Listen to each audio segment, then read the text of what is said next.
quick so I can also show you what the socket looks like as well.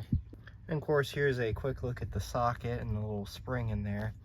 Of course, we'll probably clean this off a little bit too. But of course, we'll go ahead and get our brand new bulb fitted, and we'll cover up the timer and see if it works. Of course, I put the old bulb in this Sylvania box, but yeah, I guess I'll go ahead and clean this off a little bit, and then we'll come back in the video and put the brand new bulb in. All right, so of course, now sometimes I think sometimes these MR16 bulbs can usually be polarity sensitive. So the way the other one was is the etch was facing this way when it was plugged into the socket. So what I'm going to end up doing is I'm going to end up doing it the same way with this one as well. So we'll go ahead and get our brand new bulb fitted in here. So of course, you just want to do the same method, kind of just gently wiggle it back in there and make sure it goes in there, just like so. And of course, before we put everything back together on this light, we'll go ahead and test it to make sure that the socket is still working. So this is where we'll grab the electrical tape and we'll test it from there, and then we'll put our lens back on and we'll see if it works. So I'll go cover up the photocell, and then we'll come back in the video and see if it works. All right, now we're gonna go cover up the photocell and see if it comes on. So here we go.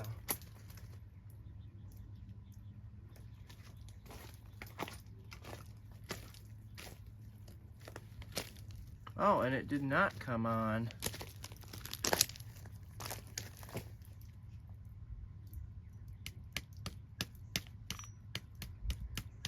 Must be polarity sensitive. Well, I'm gonna go ahead and troubleshoot this, and then we'll come back. All right, well, actually I was just playing around with it and I just got it to come on, as you can see. So now it is working. Now that we did confirm that it does work, what I'll go ahead and do now is we'll go ahead and take the tape off the photocell, and we'll go ahead and button it off, or we'll go ahead and button it back up together, and we'll see if it works. So I'm gonna go remove the tape, and then we'll come back in the video. And now, of course, all we have to do is repeat the same steps, although now we're reversing them. So now what we do first is we put the glass lens and the gasket back in. The gasket is in great condition still, so that's good. So we'll go ahead and line that up there. I guess this is how the bulb kind of sat in there, like this. That's as far, well, that's kind of the way I can get it to seat. So it sat in there like that. And then we have this, our metal cover, which goes on here like this. So it seems like everything is seating back in here like it did before, which that's a good thing. So we'll go ahead and put in our screws, make sure they line up. Go ahead and put our first screw in. So this didn't seem that hard. Originally I thought this would be a little more hard because I never really worked with the Portfolio rock light before, but it does seem fairly easy. So that's good.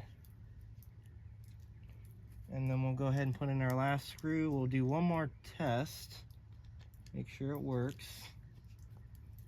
And I think we're all set.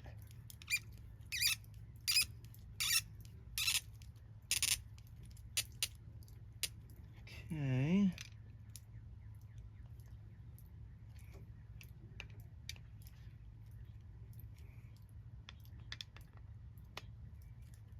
Might redo that screw off camera because that one didn't go in too well. Okay, now let's do one more test. So I'll go cover up the photocell, make sure it comes on, and then we'll wrap up the video.